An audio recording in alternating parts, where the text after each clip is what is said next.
It is so wet. Not feeling good? So this one's gonna be a convertible. Is synchronizing the groups.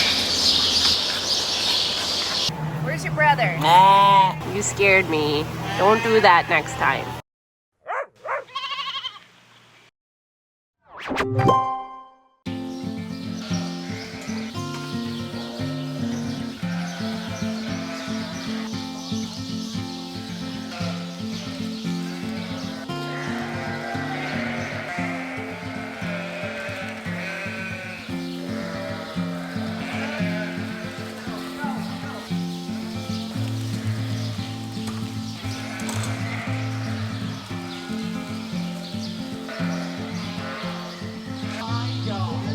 Okay.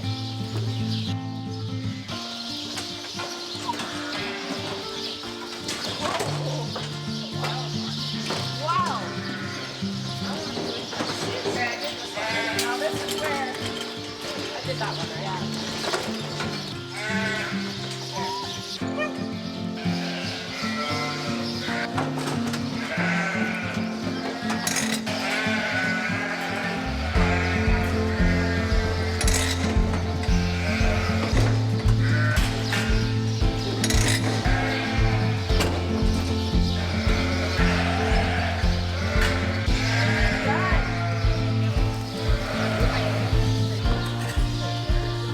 Good morning. It is Monday. Happy Father's Day for all you dads out there. Yesterday, we had a nice quiet day with the kids. Fun facts about Mark. He loves watching cooking and grilling YouTube channels, and he came across one. He's from Texas, and he does a lot of smoking, like smoker meats and stuff. What's it called?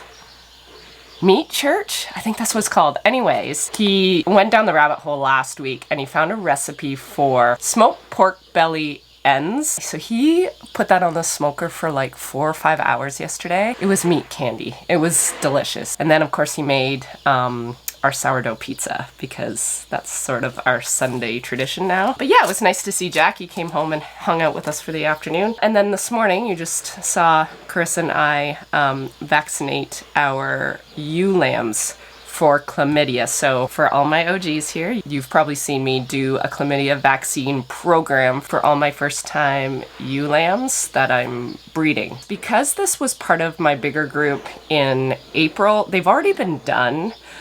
But I asked Rex when he was here last time, I said, what happens when Sandy changes her mind last minute and the vaccination's all done, but I actually don't put him with the breeding group? He said, just do a booster. We started first thing this morning because this week they're calling for mid-30s all week with humidity up into the 40s. So working with animals, even with chickens in my past life, dairy cows in my past life before then, it's nicer to do stuff that you have to do with the animals. You do it when it's cooler. So we decided to do that first thing this morning, get that out of the way. The other thing we've had to push up today is our hay. So if you remember on Saturday, we had a disappointing ending to our hay attempt. It ended up being way too wet. Oats can be funny because they can also dry really fast. So we'll see. Today we might be the opposite because yesterday was a really good drying day, but we just wanted to respect everybody's Father's Day and not have to do hay on Father's Day. So we are going to do that. We moved it up an hour, so everyone's going to be here by 9. It is currently almost 8. And we also have to figure out what to do with the hay we had to pile up. So we have 2.5 wagons on our pad. Just gonna do a little check here. Now, we haven't really had the sun out yet this morning. So the stuff underneath is moist for sure, but the stuff on top is pretty crispy. So hopefully it'll all blend and just be the perfect moisture. That's really wet still. Not as sopping wet as it was Saturday, but moist.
Well, no one can say we're not consistent when it comes to hay.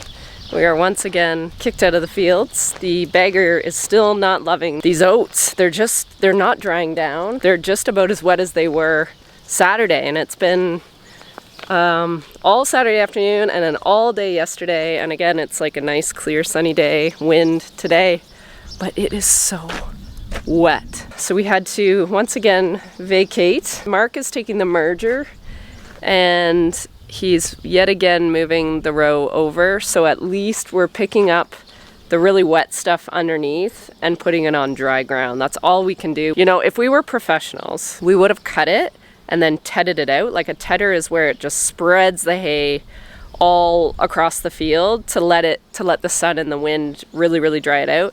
And then you take a merger and put all the spread rows back together into an actual windrow. But we're not professionals. We use what we have or what we can borrow, and this is all we have.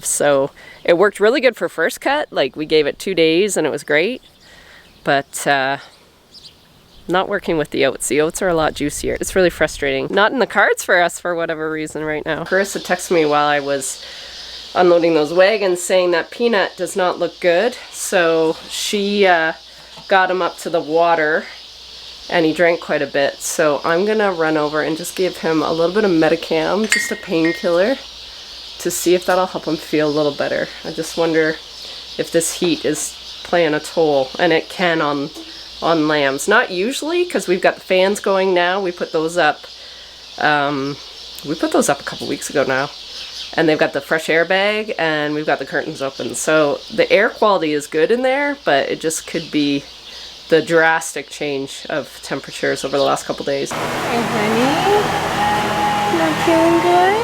You're just hot? You're just hot?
Eating? Well, that's weird. Should I get you an antibiotic as well? I don't like his droopy ears. I might give him an antibiotic as well. Here, you want some corn? Here, let's get you some corn. Here you go. Mark just finished merging the rows, moving the rows over, and we completely lost our sun. Like, she gone. We were just finishing saying we're gonna maybe move the rows over one more time around 3, let the sun and the wind dry it out, and we, like within 5 minutes, we lost the sun, we lost the wind. Ethan goes away tomorrow, so we don't have him to harvest, so we were really hoping that everything would dry out today and we could just go tonight no matter what. But we still have that pile on the pad we have to worry about. So Mark has an idea, and the one good thing about sitting on a bunch of like hay equipment, like old, we bought it old and almost broken, so we've been waiting to put it in a big auction and haven't done it yet. So Mark is going to take the lid off this one wagon and we're gonna put the feed that's on the pad in this old forage wagon we bought from Ethan a couple years ago. So this one's gonna be a convertible.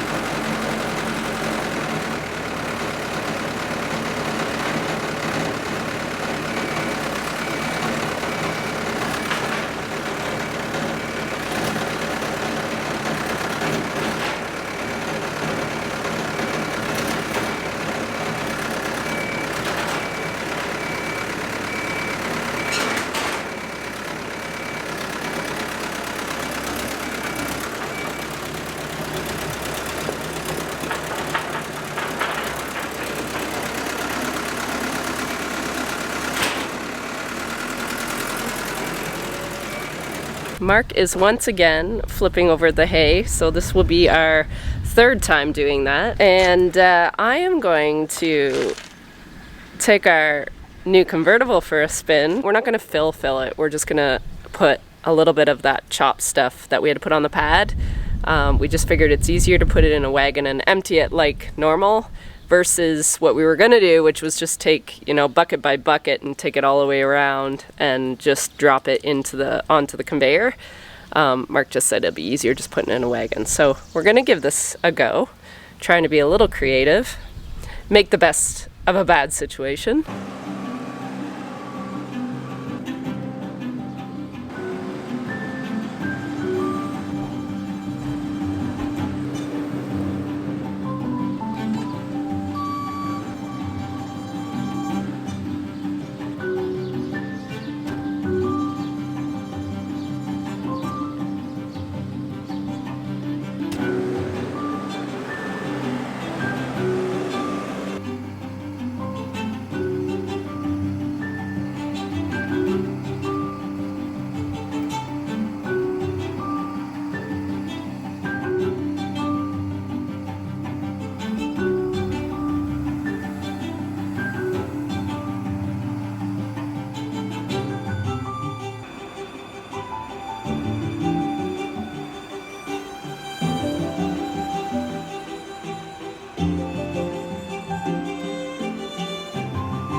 Good morning. We are getting ready for some summer loving here today. We're putting in some cedars in this group that we want to start breeding July 1st is the goal. Now it's a warm one, so we're starting our day early again to beat the heat, but we haven't beat it. It's already like 26 degrees today, so we're gonna do this as quickly and painlessly as possible. We are going to be scanning every ewe as well, because I want to just make sure I have all the ewes accounted for and I can start organizing the breeding group.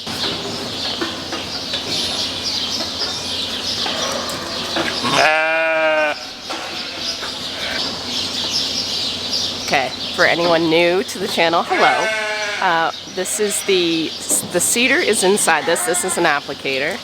We also use some lube, these are ewe lambs, so they appreciate a little bit of lube. It sort of looks like an IUD, sort of like birth control in that it's gonna change their cycle. So it's gonna make them stop ovulating, and then in 13 days when I pull it, it should start all these ewes at the same time. So all this is doing today is synchronizing the group so they all want to get bred within a 3 to 5 day window.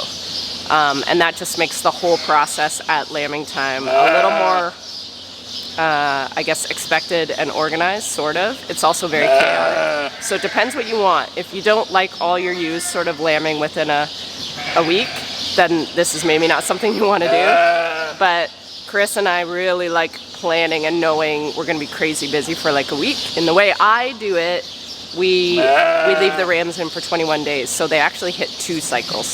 So they'll lamb for like a week and a bit, and then they'll be off for about a week and a half to 2 weeks, and then they'll start off again. So their cycle's every 17 days, 17 to 21 days. All right, now we're going to insert these. Don't know if I should start at the front or the back. Let's start at the front and see where life takes us. We might have to do these guys in the chute, because that ain't very fun.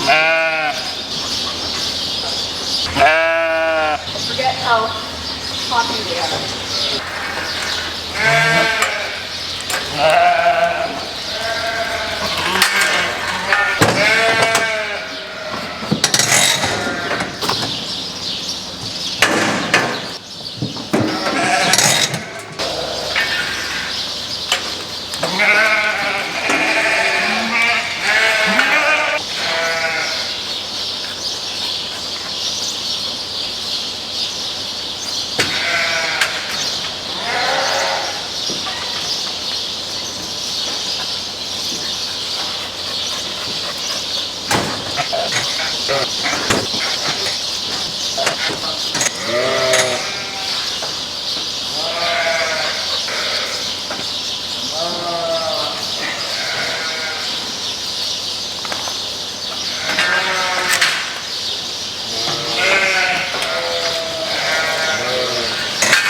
That was a steamer. We are really, really hot.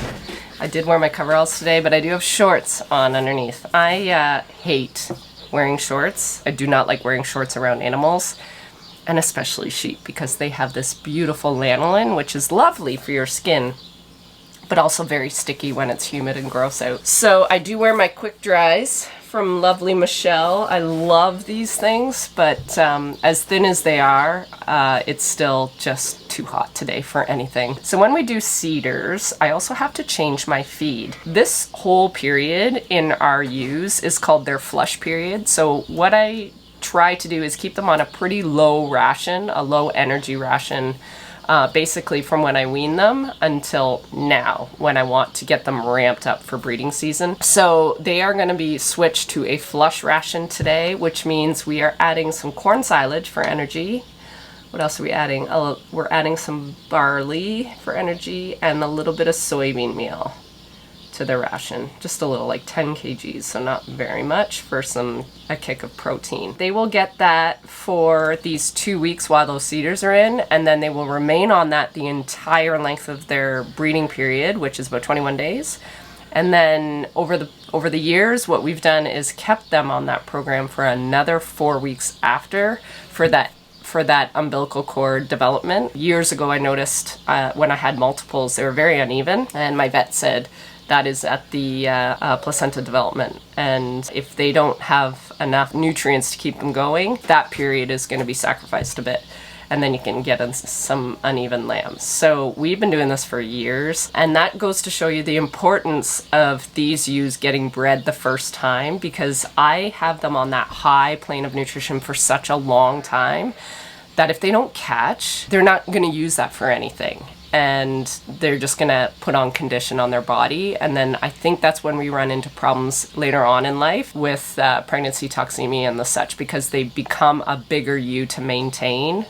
And as they get older and they have more and more lambs, I think what we're finding, I personally think it's an accumulation of just putting on that much weight, and you're really struggling as to getting what they need to maintain that weight plus babies, if that makes sense. So we are trying to manage that a little bit more. My breeding results have been a lot better. I haven't had a lot that I've missed so far. Now, this heat, it's very, very important to keep these boys as cool as possible. So glad I sheared them, so that part's done. I do have those big fans, and they are standing right under them. So I'm hoping by the time I pull the cedars and it's time to breed, I'm hoping it'll be a little bit cooler, at least less humidity, and they'll feel like they're cooler. That's what I'm hoping. You know, for the first time in a few years, we could be looking at a very disappointing breeding result, but I'm keeping my fingers crossed that we're doing all the right things to keep these guys as cool as possible. And that is the risk of breeding in this July group, but I really like having those Christmas lambs. They tend to be the lambs that I sell in April, May,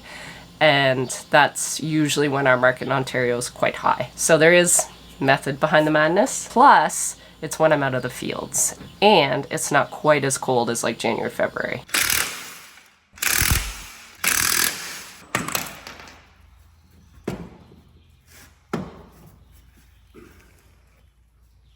Minor little hiccup in the barn that you guys didn't see. My big ewe group, my mature ewes that I was moving with Kinsey, we got on the wrong side of them, and they piled up along the bunk, and they knocked a bunk over. So it's quite a process to get it back up. Thankfully, it's in a spot where the litter's not that deep, so we should be able to just tip it back over. But I need the forklift to tip it back over.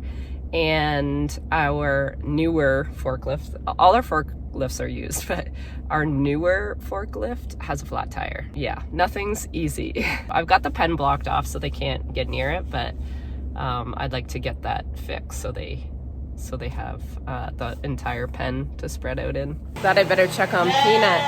It's really hot. Wow. I see his brother. I don't see Peanut. Where's your brother? Where's your brother? Where is he? Where's Peanut? Yeah.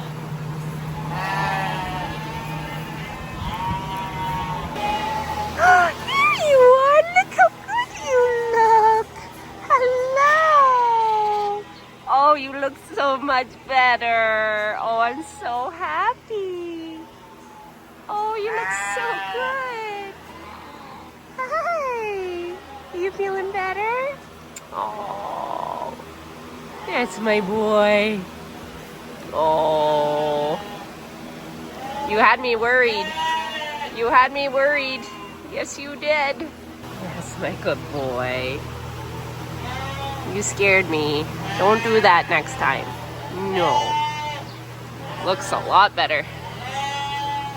I guess I never really finished off yesterday's vlog, but we did get maybe 100 and maybe just over 100 feet, 110 feet of packed oatlage, haylage. When the oatlage was too wet, it doesn't sit up as high, so you can see, literally see where it got better. So it's a little low here, and then it goes higher, and then it packed real good. So the very last wagon, and that was our convertible that we spent time doing yesterday. The feed was just way too wet, like it was pouring out of the bagger, and he's like, no, shut her down. So I'm gonna have to empty what's left in that wagon and then restack that pile, and then I think Mark's gonna just spread it with the manure, unfortunately. So that's like two wagons that didn't get in that bag. So we probably would have had another 6 to 8 feet on that bag. But we're still gonna be okay. We've got quite a few acres this year because of the overlap. So we still have second cut on both sides, and we still have third cut on both sides, potentially, depending on if we get rain. The weather could do one of two things. We could get a bunch of little storms brew up with this heat, or we could go into a bit of a drought, which would not be great. What I do have to do before lunch here is clean out the end of this bag as much as I can, just get some of this cruddy feed out of the, like this is that last wagon. It's just not great. So I'm gonna pull as much as I can get out, and then I'm gonna use that to seal the bag. It's nice and heavy and wet, so it's good for something. It's just not really good to feed.